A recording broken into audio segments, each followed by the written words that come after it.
welcome back to our next speaker, Kathleen Marden. She is the niece of Betty and Barney Hill. They were the first publicized abduction case back in the 60s. Kathleen is a UFO researcher. She also served 10 years as MUFON's Director of Field Investigator Training. In fact, she graded my field investigator test. So help me welcome Kathleen Marden.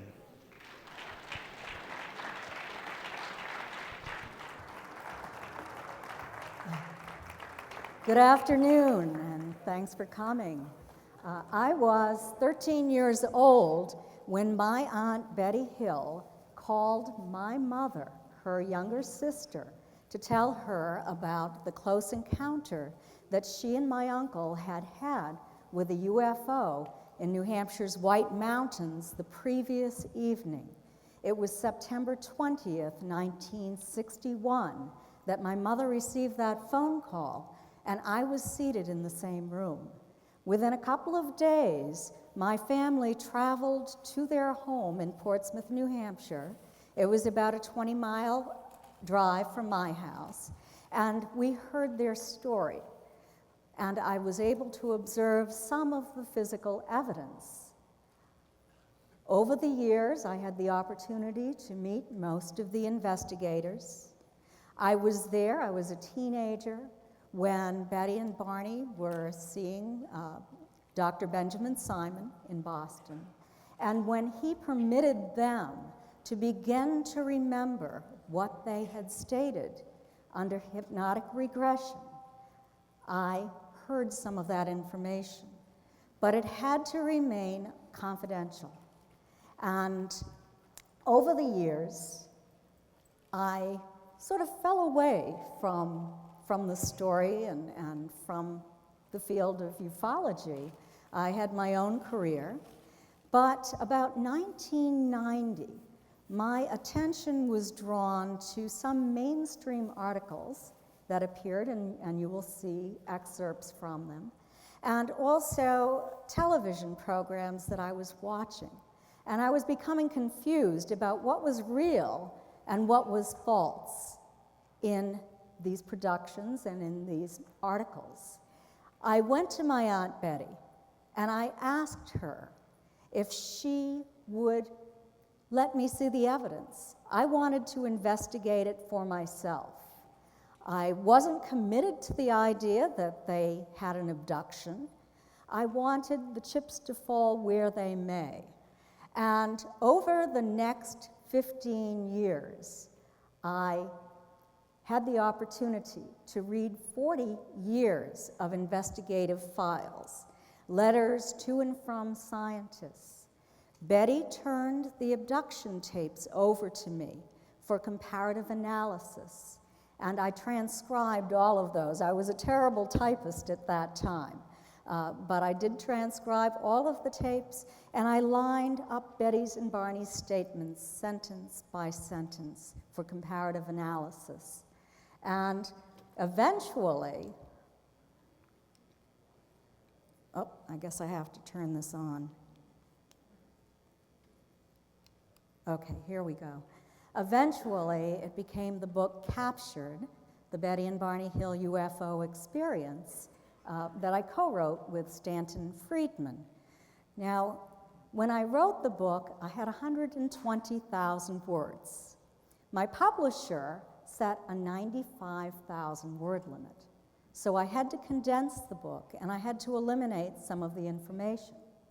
But I'm going to share that information with you today.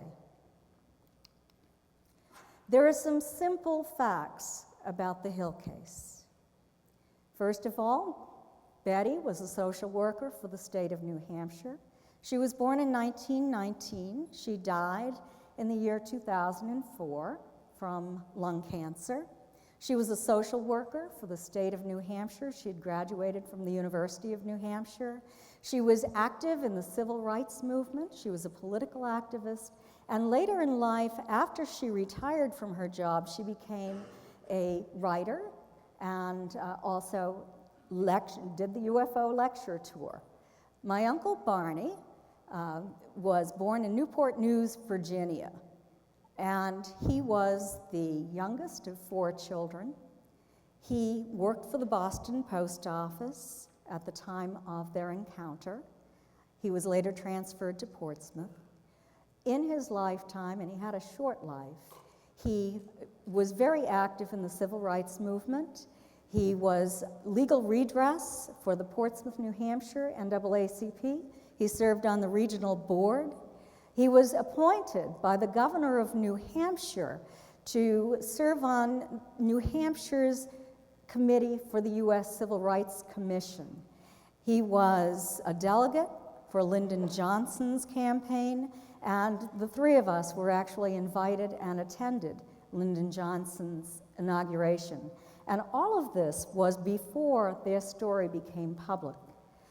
He and Betty also helped to set up the Rockingham County Community Action Program, and Barney served as the chairman of the board of directors for that. Here are Betty and Barney. They decided to go on a vacation in mid-September 1961. And this is the route that they took. They went from Colebrook through northern New Hampshire down to Groveton, Lancaster to Twin Mountain.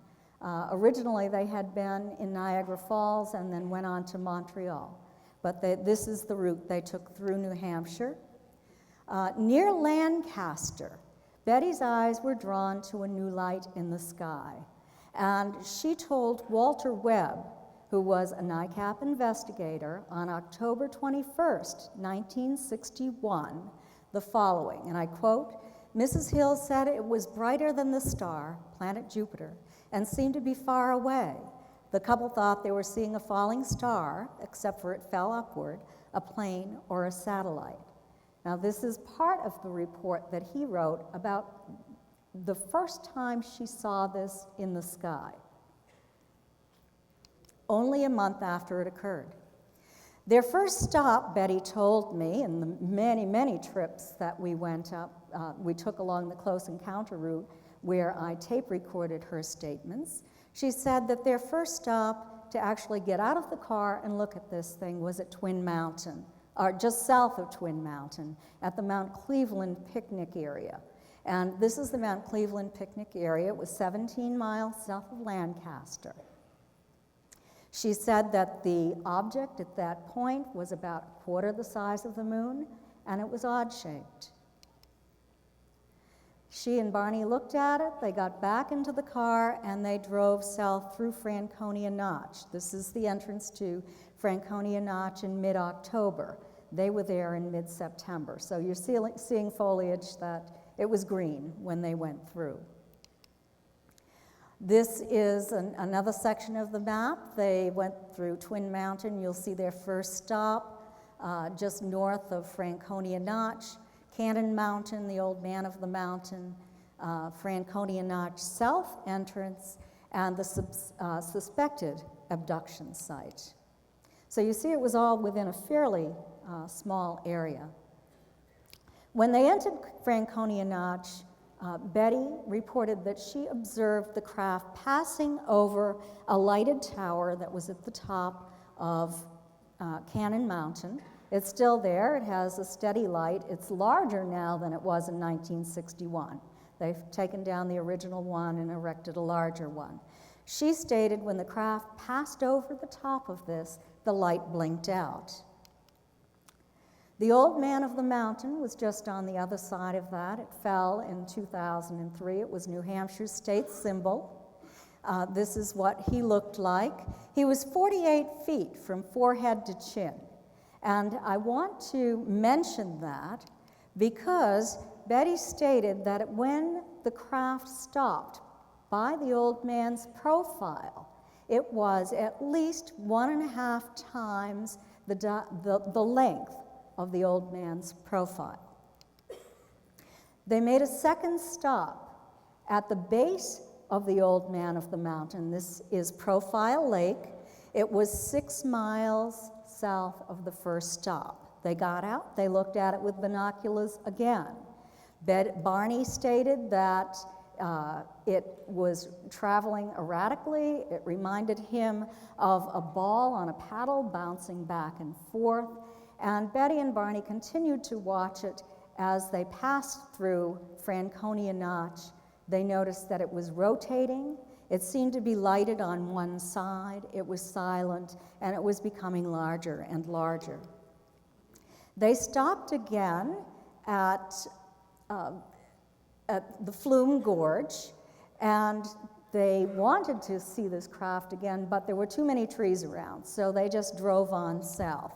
And Betty was becoming more and more excited. They passed out of the south entrance of Franconia Notch to an area called Indian Head. And this is Indian Head. And just beyond Indian Head, they were forced to stop the car. The craft had shifted ahead of them, and it was hovering over the highway, just to the right of the highway, and it was descending in their direction. It stopped approximately 200 feet above their vehicle, according to Betty's and Barney's statements. And you can see they had to stop their car right in the middle of the road. And this is the actual spot. It doesn't look like that today. There's been development in that area. Barney got out of the car, he looked at it through binoculars, and it shifted its location to directly over the field. Barney followed it into the field. And I want to quote for you Walter Webb's statement about what Barney told him. Walter had interviewed Betty and Barney for 6 hours at their home, and he wrote his report on October 26th. And this is what he said, and I think we need to pay a lot of attention to these first statements. He said, "The figures were dressed in shiny black uniforms and black caps with bills. They reminded Barney of the cold precision of German officers. The leader at the window held a special attraction for Barney. He could almost feel the leader's intense concentration to carry out a plan.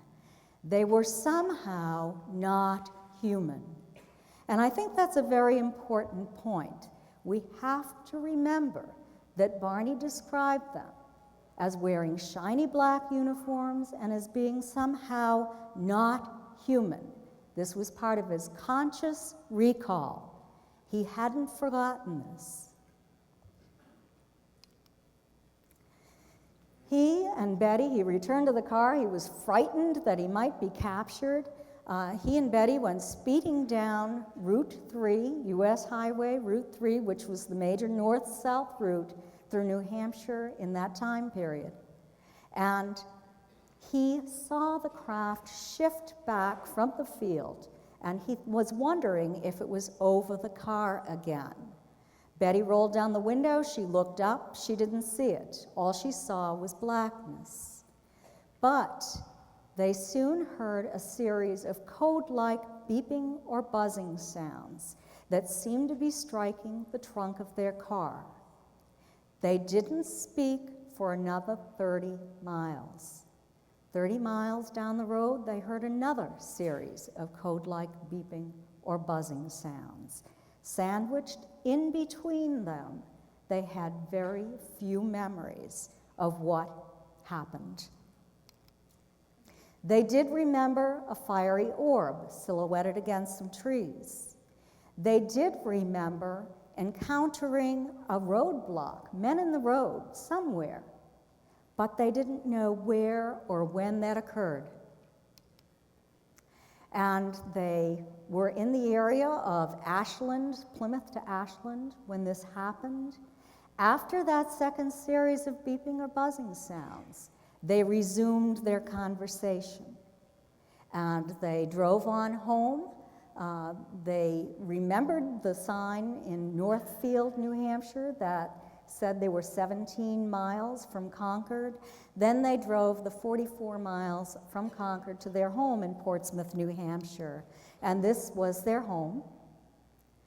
It was daylight when they returned home. They were a little bit perplexed by this. They immediately knew that they had arrived later than they anticipated, but they didn't know that it was a full 2 hours. They didn't realize this until November of that year when another group of investigators interviewed them, Robert Hohman and C.D. Jackson. Robert Hohman was a writer for IBM, and C.D. Jackson was a senior engineer. They did know that some things were not right when they arrived home. Barney had a strange itchy feeling in his groin. He went into the bathroom and checked himself. He didn't see anything wrong. But later, within 2 or 3 months, 21 3/4-inch growths appeared in his genital area. They were in a concentric circle. When he was undergoing hypnosis with Dr. Benjamin Simon, he had them removed because they became inflamed. They were not venereal warts. He and Betty felt clammy when they arrived home. They both took long showers. They knew that they had the lost time, as I mentioned earlier, and there was physical evidence that something had happened to them. The tops of Barney's best dress shoes were scraped. He had to wear them for yard work after that. The dress that Betty was wearing, which was in perfectly fine condition when she put it on, was torn in several places, and we'll get into this a little bit later. They also discovered that there were shiny spots on the trunk of their vehicle. They were all about the same diameter. They were all about the size of a silver dollar. And also their watches had stopped working. They reset them, they rewound them, and they never worked again.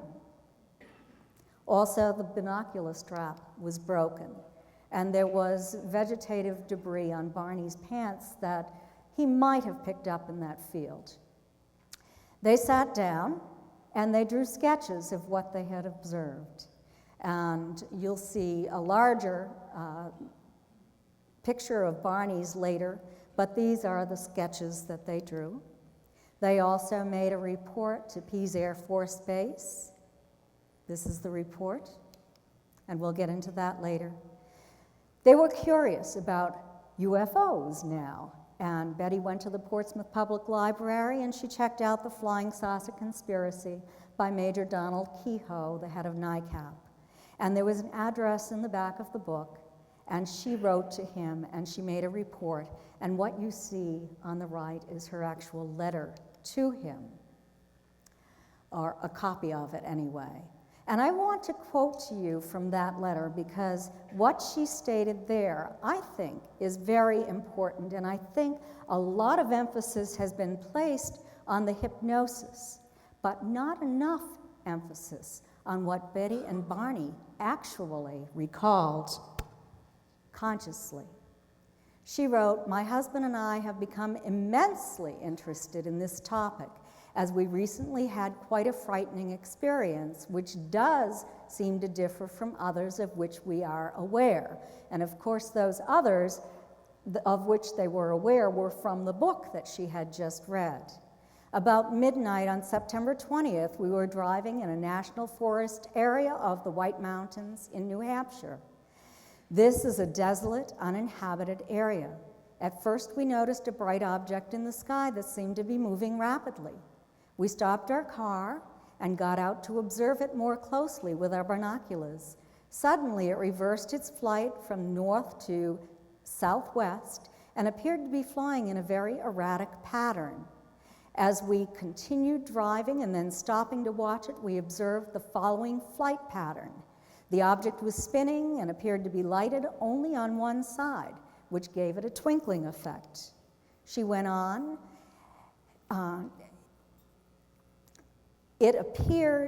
As it approached our car, we stopped again. There are a few typos in here.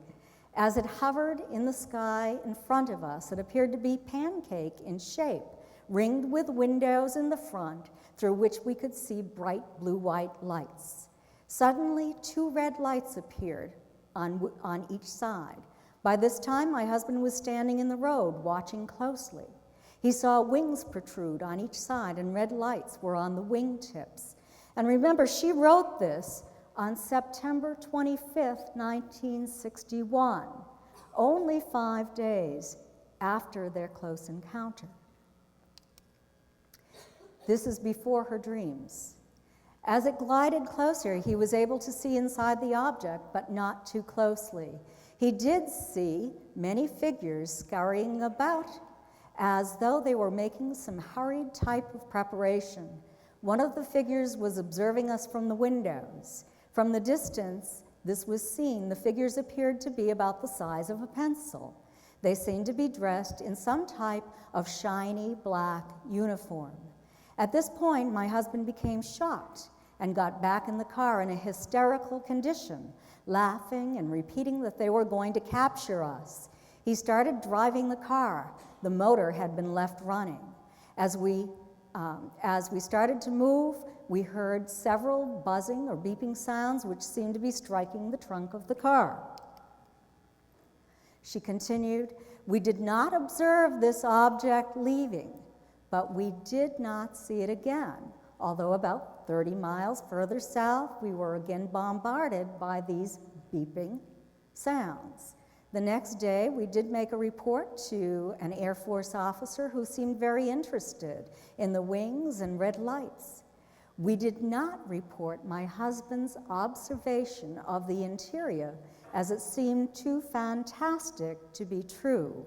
At this point, we are searching for any clue that might be helpful to my husband in recalling whatever it was he saw that caused him to panic. His mind has completely blacked out at this point. Every attempt to recall leaves him very frightened.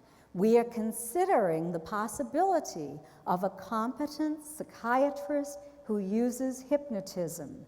So you can see right then, 5 days after this encounter, they were considering that.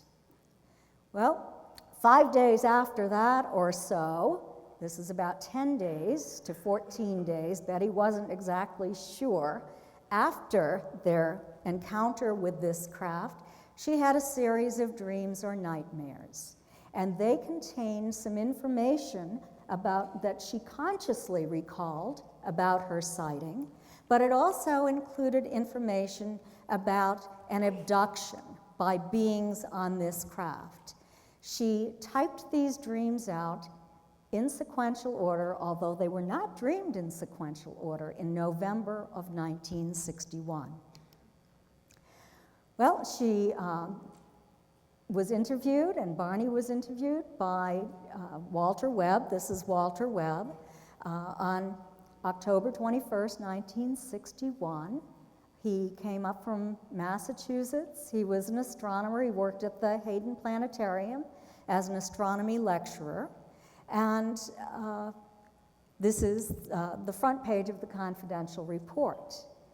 Well, eventually they ended up in Dr. Benjamin Simon's office. Barney started to suffer from physiological symptoms. He had symptoms of post-traumatic stress disorder. He had high blood pressure. He had a bleeding ulcer. He had not been a drinker, but he started to drink. All of these problems were causing a lot of concern, and they didn't recede with traditional medical treatment. He was seeing a psychiatrist in Exeter, New Hampshire, and had seen him for about 6 months. And he seemed to be making a very good adjustment to his life in New Hampshire. The only thing that seemed to be creating a problem were these questions that he had about the close encounter in New Hampshire's White Mountains. And that's why he and Betty were referred to Dr. Benjamin Simon. It was actually Barney who had the referral, but Betty went with him to Dr. Simon's office, and he agreed to work with her as well. Dr. Simon was a renowned psychiatrist. He was in Who's Who in America. He, at one point, ran his own private sanitarium. He taught at Harvard, he taught at Yale. And when Betty and Barney saw him, he had an office in Boston. And for a 6-month period, They traveled from their home in Portsmouth, New Hampshire, to his office every Saturday.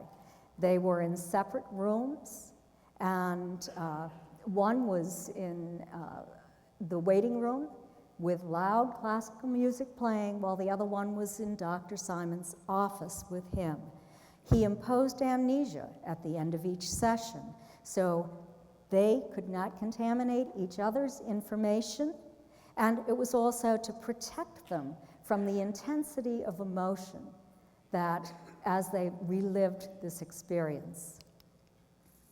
What they said under hypnosis was that they had indeed been taken aboard a craft that had landed in the woods, and they were both given very unusual medical examinations.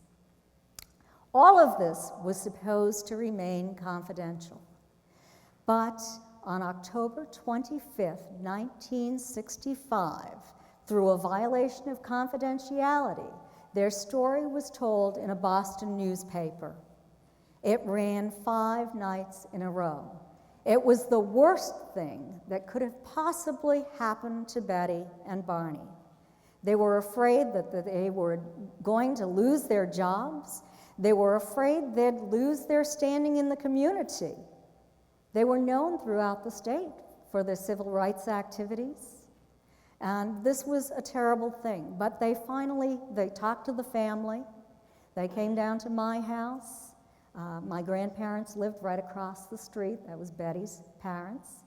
And we discussed it as a family, and they decided that they would tell the full story. And John Fuller approached them, and he wrote the book, The Interrupted Journey, and Dr. Simon cooperated in this as well. It was published in 1966, in the fall of '66, and it was based primarily on the hypnosis tapes, and not all of the tapes were included. It's a fairly accurate book. Now, what I want to address today are the false statements that I mentioned a little bit earlier. One of those statements that I had read is that Barney was under much stress prior to the abduction, and that perhaps this was the reason that maybe he imagined that he saw beings on board what this person thought was a conventional aircraft. I also read that the trip to Canada was to relax Barney. And so I wanted to look for evidence of whether or not this was true. And what I found, and I want to quote that, is that Barney stated, Betty had never been to Niagara Falls. She had a vacation for a week, and I had been, but I knew she wanted to go somewhere.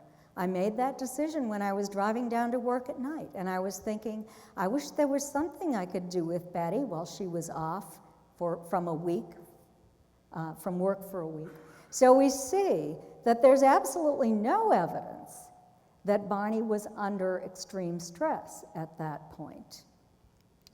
It wasn't to relax him. Phil Klass's book, UFO Abductions, A Dangerous Game, published in 1989, states, the alleged abduction was not a shared experience. One could detect the terror in Barney's voice. Her voice, meaning Betty's voice, was as calm as if she were describing a trip to the local supermarket. I want you to listen to Betty under hypnosis for yourself, so you can determine whether or not it sounds like a day at the supermarket to you.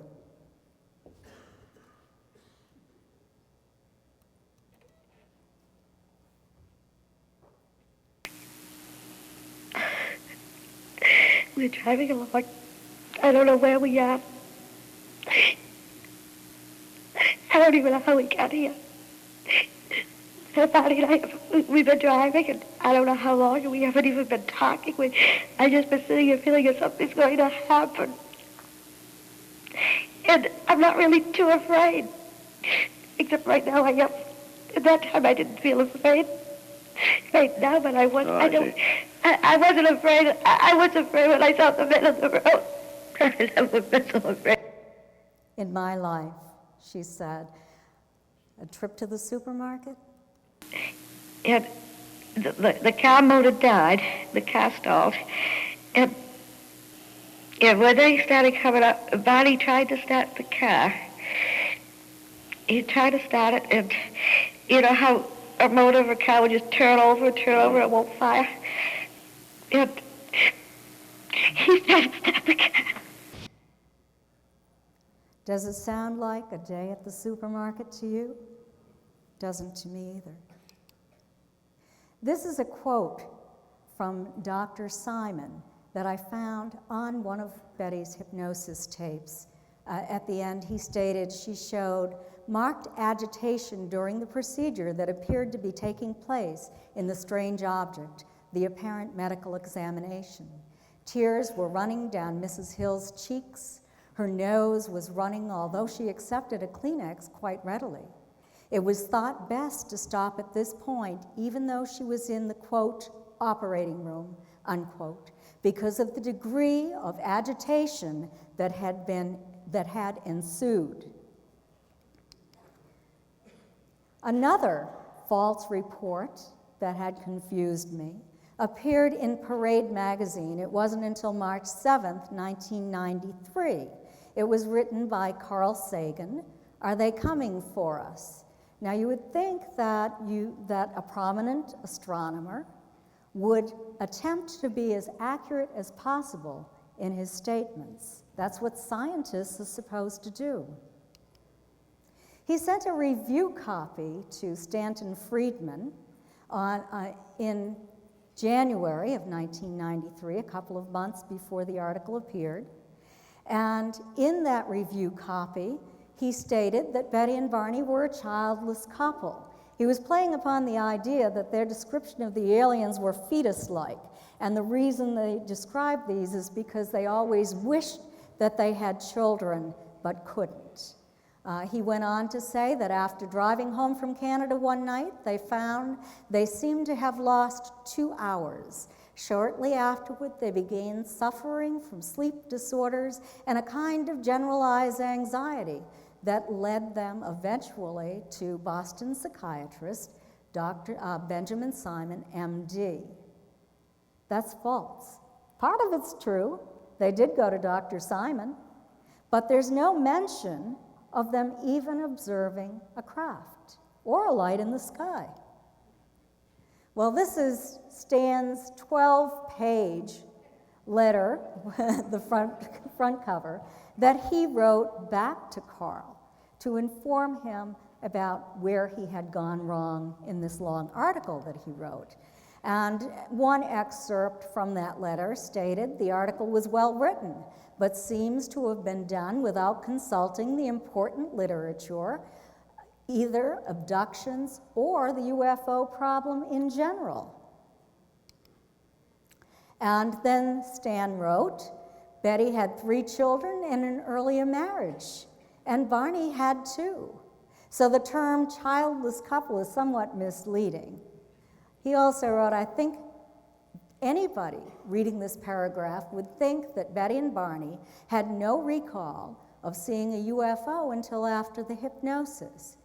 Basically, there were no sleep disorders, and that is the truth.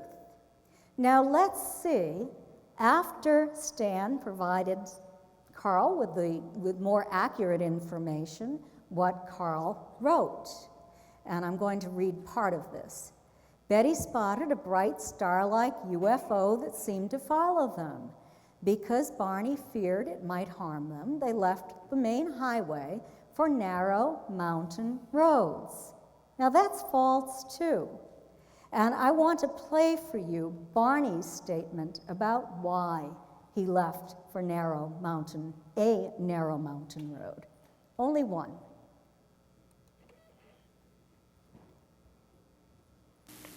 And I kept driving and driving and driving, and I made a turn, and I never knew this, and I don't know why I had to make that turn. So we see Barney had no intention of making a turn off the highway. Let's go to the next slide. I quote from Barney, "I returned to the car and began driving down the highway. I drove, I think, a few miles and noticed that I was not on Route 3, and I could not understand that because it is a straight highway. And I looked and I was being signaled to stop, and I thought, I wonder if there is an accident?" That's the truth. More misinformation appeared in Susan Clancy's 2005 book, Abducted: How People Come to Believe They Were Kidnapped by Aliens. She was a postdoctoral fellow at Harvard, a false memory researcher. She had done a couple of studies on people, self-reported abductees. And this is what she wrote in the book. One night in 1961, they had been driving in the White Mountains. Betty had spotted a bright star-like object that seemed to be pursuing them. Nervous, they had turned off the main highway onto narrow mountain roads, arriving home 2 hours later than expected. So now we know where that came from. And it's interesting that once a false statement has been made by a prominent scientist, it will be repeated over and over again. And it will confuse the American public. And we won't know the difference between the false statements and the truth. So this is why I'm presenting this to you. And these are photocopies from the book. She wrote, "Soon after their experience, Betty had nightmares in which she and Barney were abducted and taken aboard the UFO. This is not so odd if you consider one important fact. Betty was a long-time believer." That's false. And here's the proof. Barney wrote this letter to Major Donald Kehoe shortly after their close encounter. He wrote, "After our encounter, we firmly believe in UFOs. I was a skeptic prior to this, although my wife felt they could exist. Neither of us has any training or knowledge in the past, but now we are eager to learn all we can." In Walter Webb's 1965 final report on their case, he wrote, "Before the experience, Barney Hill apparently had a total lack of interest or curiosity about UFOs. His wife had a mild interest in the heavens, which she shared with her father. This was an interest in the space program, in satellites. I lived across the street from my grandfather, and we'd go out and look for satellites at night. But she had not read any books on the UFO subject. A long-term interest? That's false." She went on to state, "Betty was a fan of science fiction." This is supposed to explain her onboard experience. "And had already read Dr. Kehoe's Flying Saucers Are Real." It was UFO conspiracy, not flying saucers are real. She wrote to Kehoe at a research organization listed in the book and soon received an answer. He suggested that her nightmares might have a basis in reality.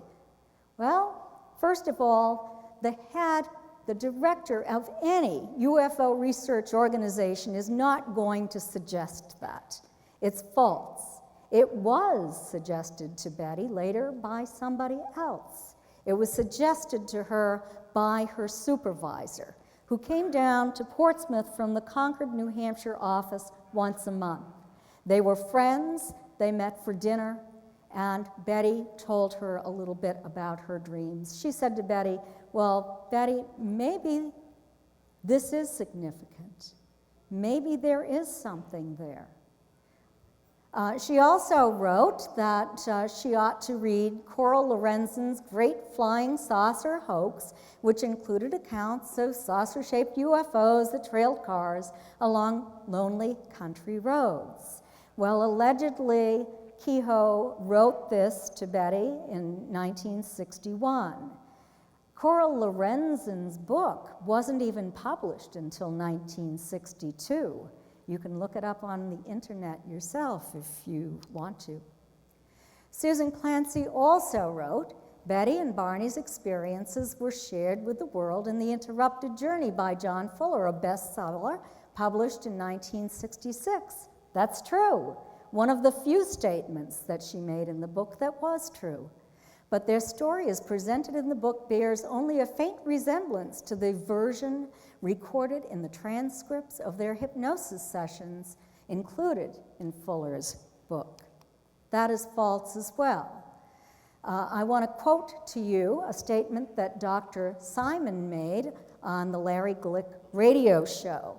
He said, Betty and Barney gave the same story, and this story was precisely like the story that was written up by the NICAP investigator. There were no differences between the three.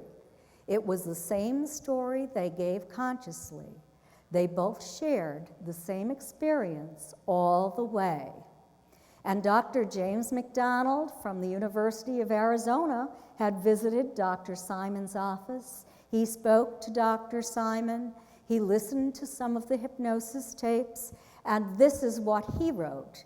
The first part, where the hypnoanalysis matches their conscious recall in reasonable fashion, seems to me to be quite significant.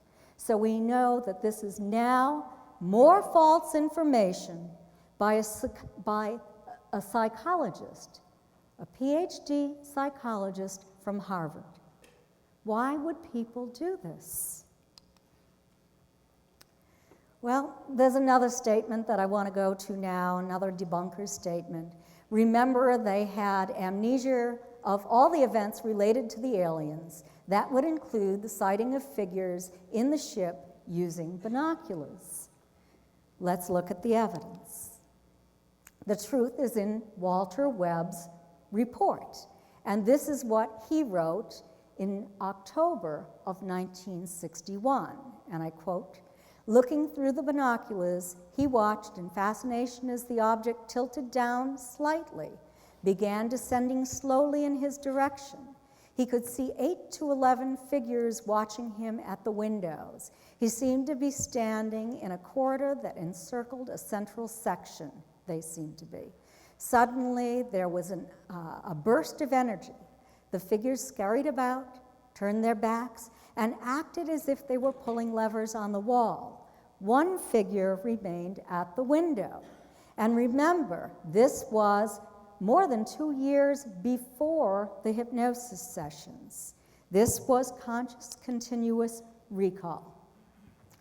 He went on, and I quote, "The figures, according to Barney Hill, were of human form, dressed in shiny black uniforms and black caps with peaks or bills on them," meaning that they had a head, 2 arms, and 2 legs, which could be seen when the figures turned their heads.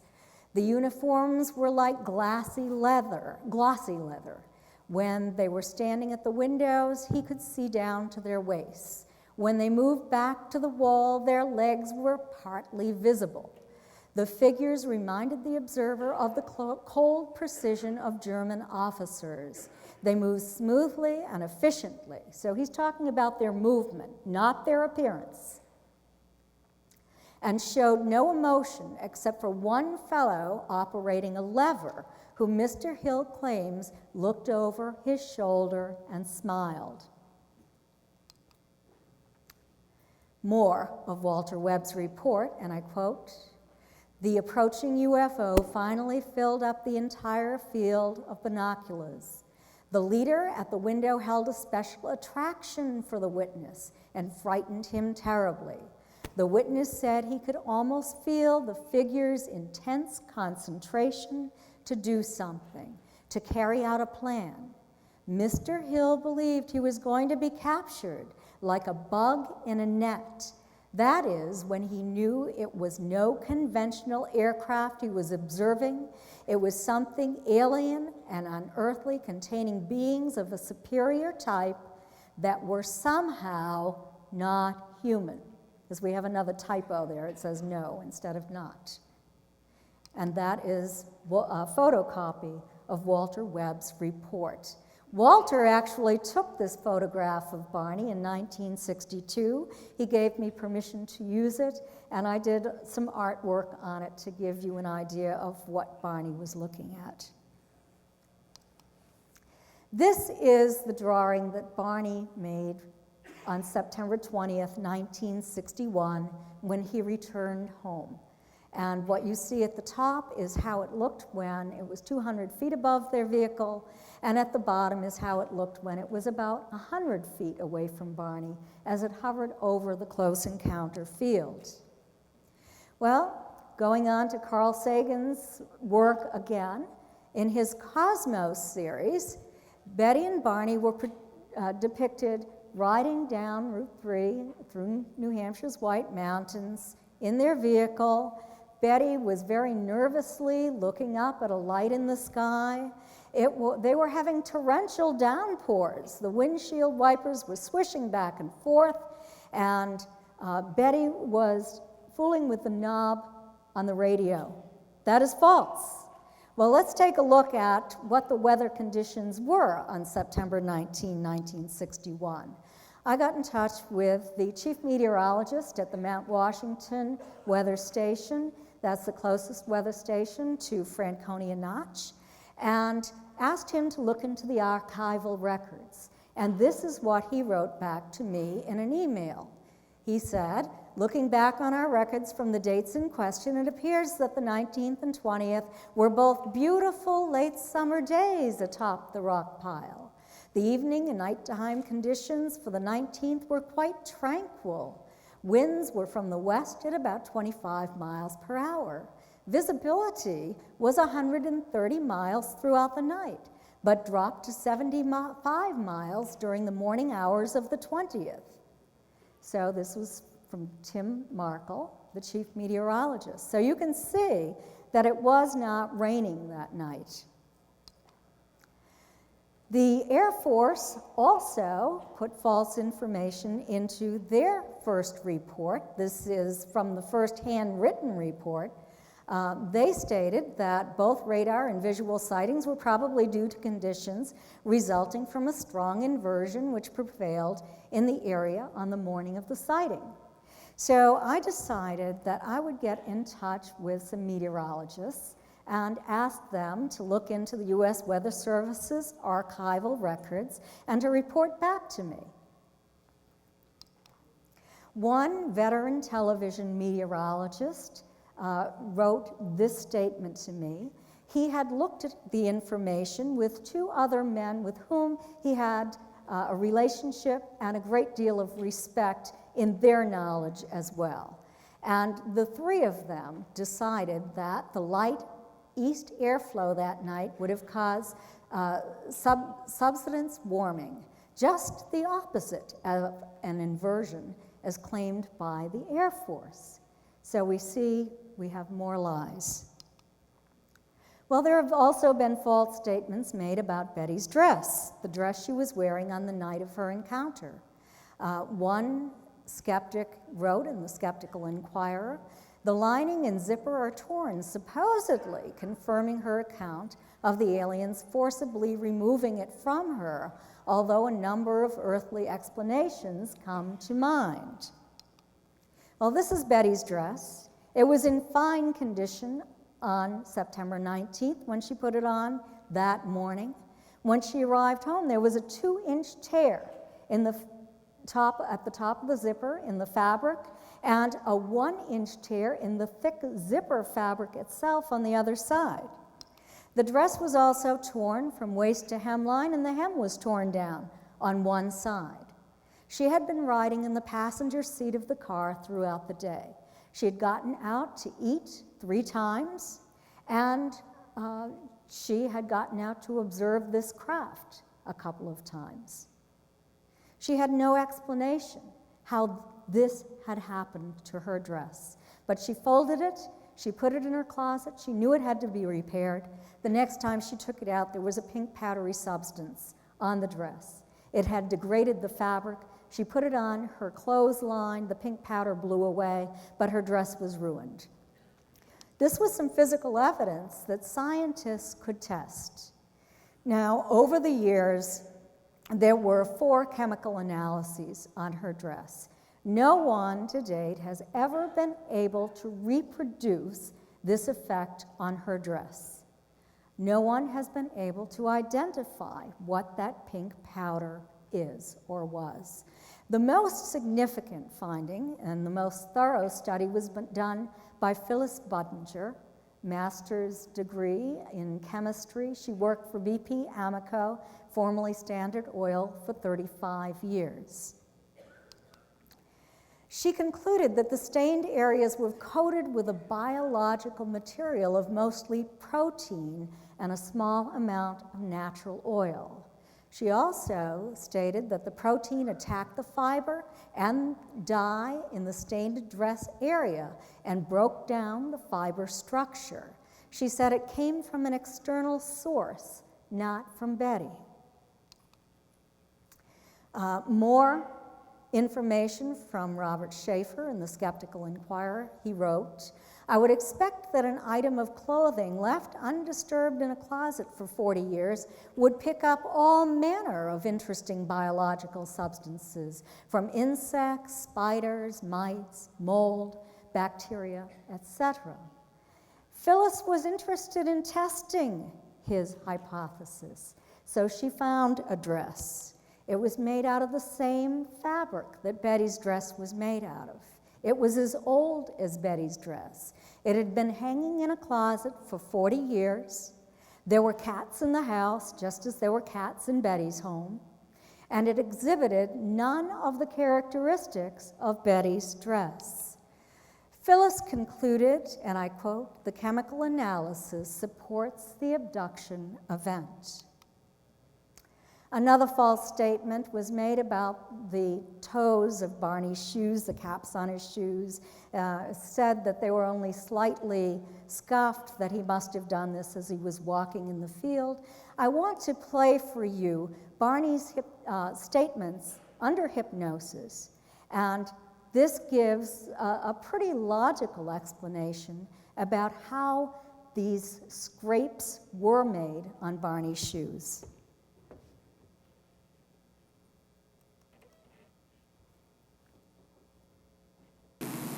Did not walk. I felt like I was being supported. I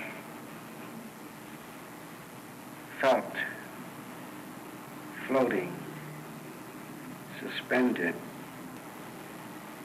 and I had not thought that these men, when they helped me out of the car, I could not feel them. And I only became aware that I could not feel them when we were.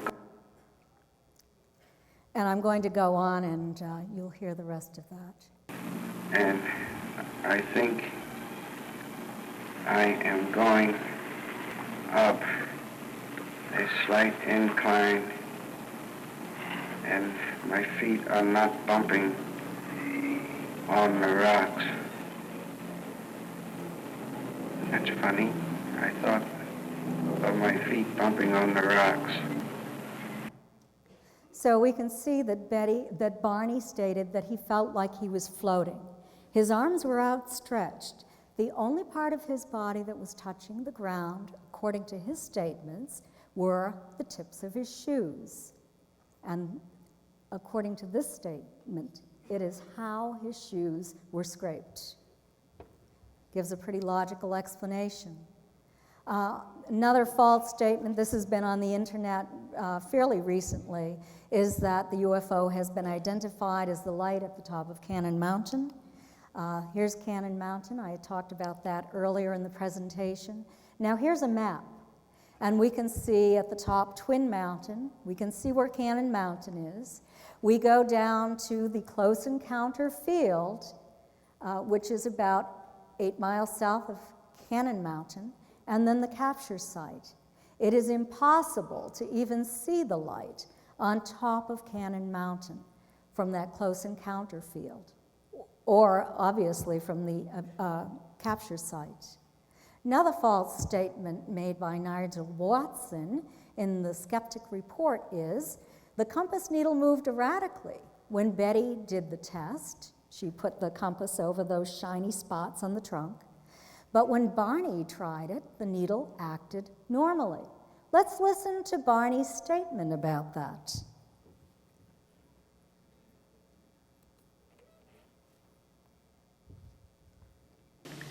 And I said, how can you not know if it isn't anything? And then I put the compass close to it, and the compass would spin and spin, and I could move the compass a few inches to a spot that did not contain, to a part on the trunk that did not have a spot, and the compass. He says the compass would drop down. It worked just moments before this presentation, but he said the compass would drop down. And here we see what the weather spots looked like. No one ever did take a photograph of them. I made this facsimile from Betty's and Barney's descriptions of the spots. I also saw the spots when I was 13. And it's been speculated that perhaps they were weather spots. You can see what weather spots look like. They look very different. And weather spots don't cause a compass needle to spin and spin. Another false claim is that Betty's aliens were substantially different from Barney's. The fact is, they were only different in her dreams. On the left, you can see the Jimmy Durante appearance of the aliens in her dreams. They were wearing blue cadets' uniforms. They looked pretty human. In Betty's hypnotic recall, and this came out with Dr. James Harder, where she actually made this description. This is what they looked like. Speculation. I'm going to get to some of that now. Dr. Simon hypothesized that Betty had dreamed these dreams, that Barney had overheard her telling these dreams to Walter Webb and a few other people, and that under hypnosis she had communicated the content of her dream, and that Barney had confabulated this information under his hypnotic regression sessions with Dr. Simon. Let me read to you a quote by Dr. Simon. This was from the Larry Glick radio show. It was done in 1975 when the movie UFO Incident appeared on television. And he stated to Larry, "I was faced with a story that was very fantastic.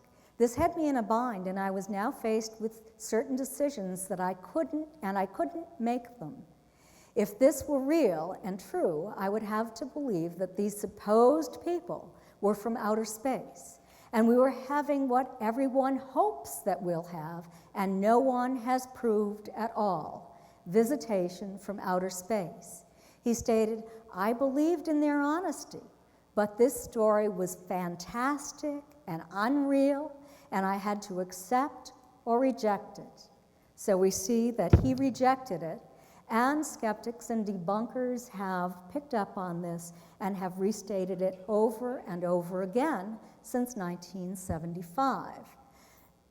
This is Walter Webb's statement from his 1965 final report. He said, Dr. Simon, he proved to be so skeptical of the spaceship hypothesis that he refused to read any of the literature and sighting reports I made available to him on the subject. I wanted to test Dr. Simon's hypothesis. That was my primary reason for transcribing all of the hypnosis tapes. And I reasoned that I could only test this hypothesis if I went to the point where Betty and Barney were together at the beginning of this abduction and also at the end of it, and to compare the statements in Betty's dreams, I had her written account, to the statements that Betty and Barney made individually under hypnosis. Now, in Betty's dreams, she stated, I saw 8 to 11 men standing in the middle of the road. The men surrounded the car, and we sat motionless. What I found is that Betty and Barney stated they divided into 2 groups. They didn't surround the car. Betty attempted to flee into the woods. She didn't sit motionless. Barney had said to Betty, I think it's them again. And he put his foot on the ground. Let's listen to some of their statements. These statements were made over many different sessions, but I have some of the excerpts for you to listen to. They separated. They came up in 2 groups. And when they started to do that, I got real scared. Okay, we'll listen to some more. I just put my hand on the car door and open it. And the men come up and they open it for me. And they open the car door. And there's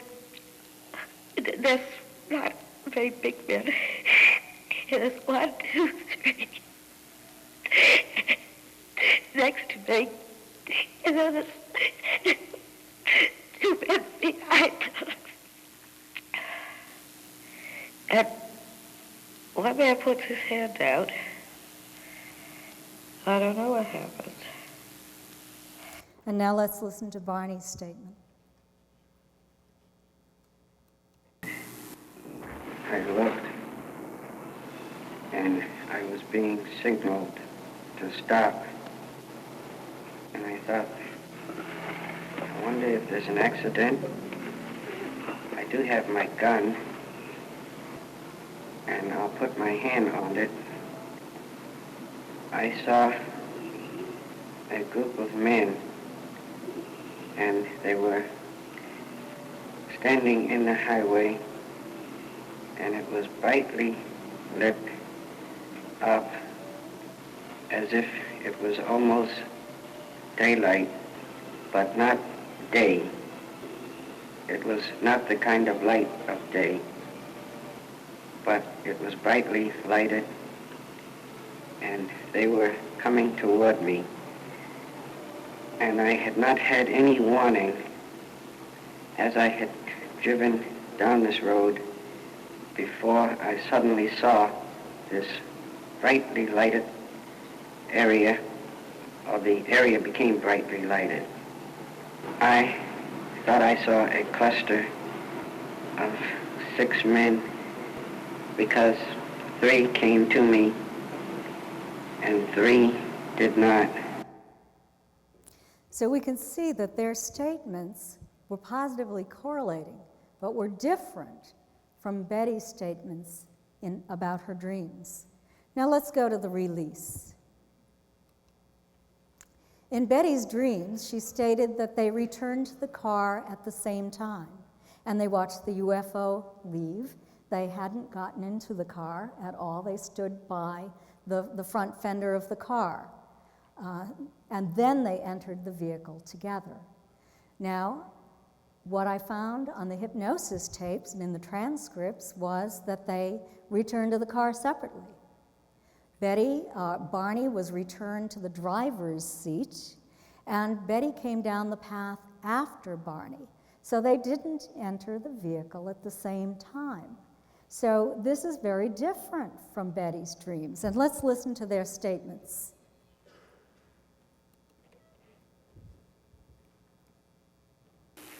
I went down and opened my eyes and kept walking, and I saw my car, and the lights were out, and it was sitting down the road very dark, and I couldn't understand.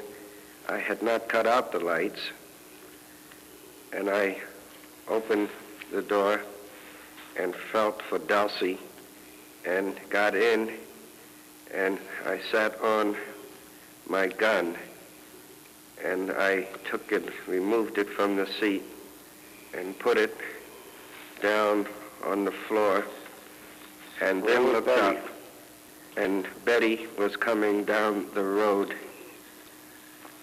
and she came around and opened the door. Let's listen to Betty's statement now. I get out to the car, the body's inside, and I open the car door and I said,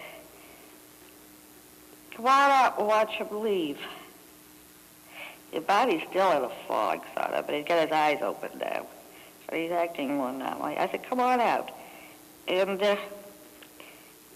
Delsey's sitting on the seat by where I sat. So I follow Delsey, and she's trembling all over. So we can see that their statements here are different from the statements that Betty made in about her dream material. But Betty's and Barney's statements are the same. They had no way of knowing what happened to the other one at that point, because remember, Dr. Simon had imposed amnesia at the end of the session. I don't know why we've lost the video.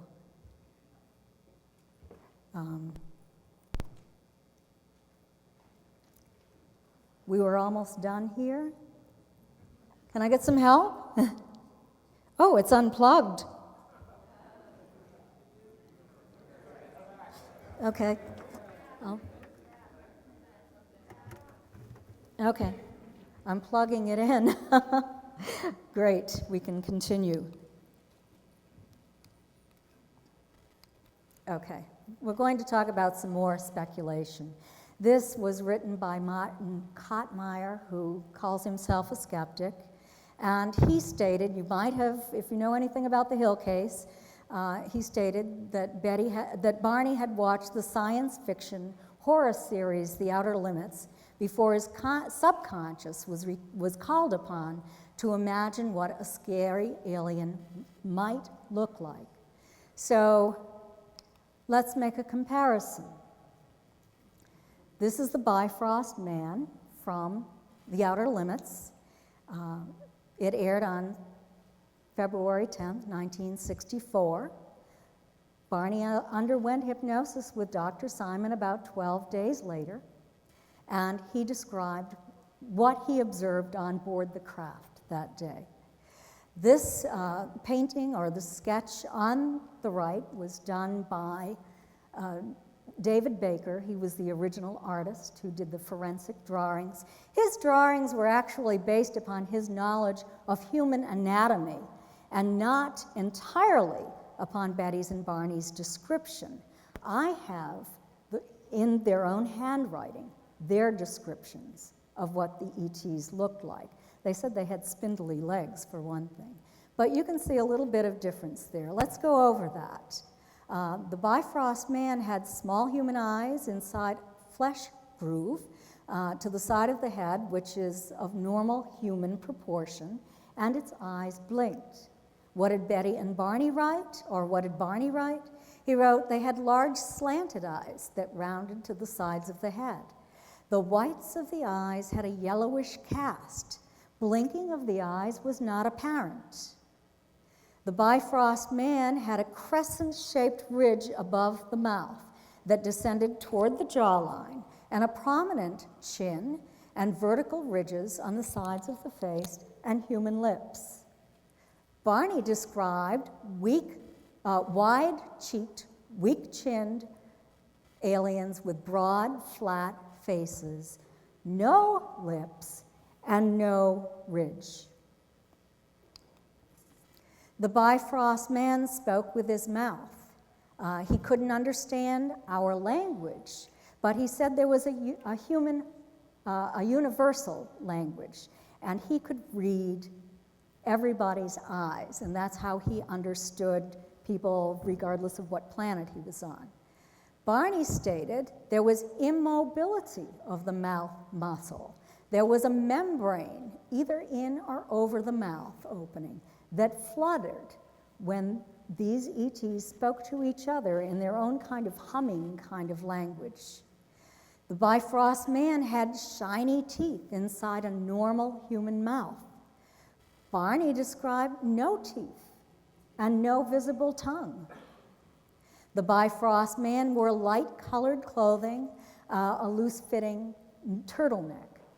Barney described black, shiny uniforms. You saw that from his conscious recollection and his original statements. And under hypnosis, he recalled this cap and scarf that the leader was wearing. So here we have the Bifrost Man and another one of David Baker's paintings of the alien that Barney described. Let's go back to the description. The Bifrost Man had a head in normal proportion to the human body. Barney's was larger in comparison to the body. The Bifrost Man had a normal human-looking torso and legs. Barney described bodies that were out of proportion to human bodies. They had large chest cavities. They were barrel-shaped, yet he described very spindly legs. Now the Bifrost Man walked with a normal human gait. Barney's aliens walked with a rolling gait. It was very different. The Bifrost Man was seen on black and white television. Kottmeyer stated that they were the same color as the aliens that Barney described. That's because Kottmeyer claimed that Barney watched this show on television. Barney described bluish-gray skin-toned aliens. And Betty stated that Barney had never watched that show. The Bifrost Man had a gentle, non-threatening demeanor. Barney's were terrifying. And what about the star map analysis and identification by Marjorie Fish? There's been a lot of speculation and misinformation about that, and it would be a good topic for another lecture. Stanton Friedman is going to touch upon it a little bit at his lecture on Sunday. And here we are at the end. These are the two books that Stan and I have written together, Captured and Science Was Wrong. I'll be out at my table if you have any questions. I'd be happy to have you come out, and the books are also for sale out there. And I want to thank you very much for coming to the lecture and for listening. Thank you.